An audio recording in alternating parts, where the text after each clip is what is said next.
Hello guys. बहुत सारे students का क्वेश्चन ये आ रहे हैं कि हमने तो बिहार स्टूडेंट क्रेडिट कार्ड के पिछले 5 महीने पहले ही अप्लाई कर रखा था, बट आज भी मेरा एप्लीकेशन पेंडिंग बाई टीपीबी है, pending by am, pending by DP है वगैरह दिखा रहा है। तो इसके पीछे क्या रीज़न हो सकती है और हमारी एप्लीकेशन अभी तक क्यों नहीं अप्रूव हुई?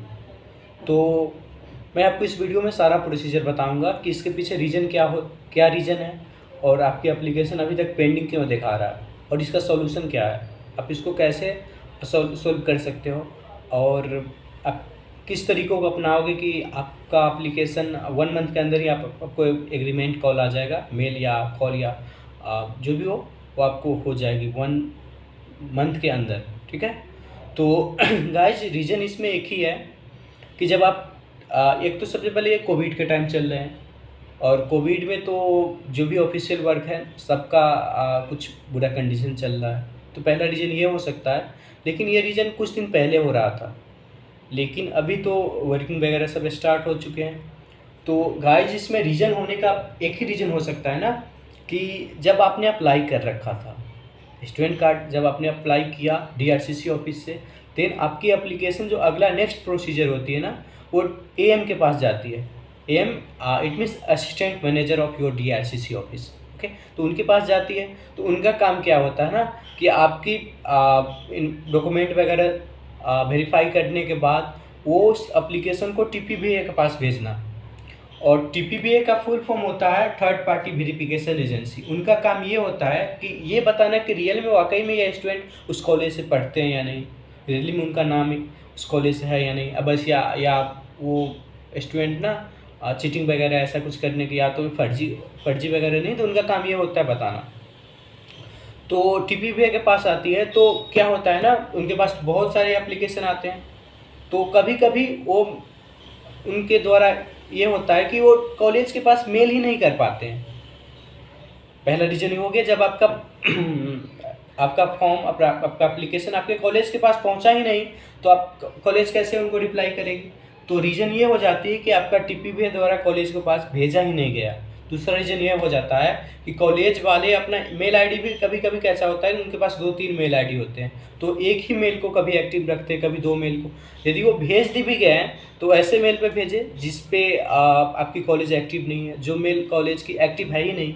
तो रीज़न ये भी हो सकती है ना कि कॉलेज के पास मेल तो गया लेकिन मेल एक्टिव ना होने की वजह से आपका रिप्लाई नहीं आया। तो रीज़न ये हो सकती है। ठीक है।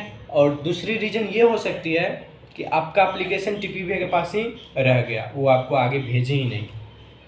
तो आपको करने क्या है इसमें, सबसे पहले तो अपने कॉलेज को कॉल करनी है और कॉलेज में ये बात करनी कि सर मेरा जो एप्लीकेशन है बिहार स्टूडेंट क्रेडिट कार्ड का, वो देखो आपके पास मेल आया है क्या, टीपीबी द्वारा कोई मेल वगैरह आए हैं।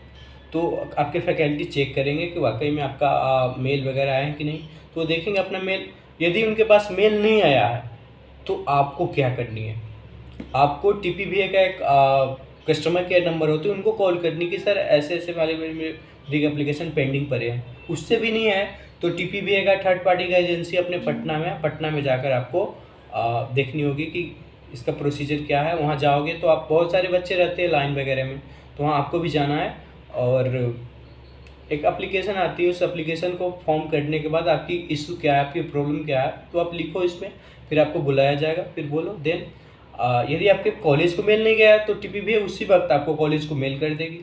मेल करने के बाद आप अपने कॉलेज से रिक्वेस्ट करनी है, आप कॉलेज को कॉल कर सकते हो, मेल कर सकते हो और ये बता सकते हो सर मेरा एप्लीकेशन आपके पास आ गया है। आपको रिप्लाई वगैरह में आपका डिटेल्स होता है कि आप किस क्लास में पढ़ रहे हो, किस सेमेस्टर में पढ़ रहे हो, आपके नाम, फादर्स वगैरह हर कोर्स एप्लीकेशन में वो होता है ना। वो प्रोसीजर कंप्लीट करने के बाद कॉलेज उनको टीपीबीए को मेल कर देते हैं। मेल करने के बाद टीपीबीए के काम क्या होता है ना, उस प्रोसीजर को बढ़िया से देखना और उसको आगे फॉरवर्ड कर देना।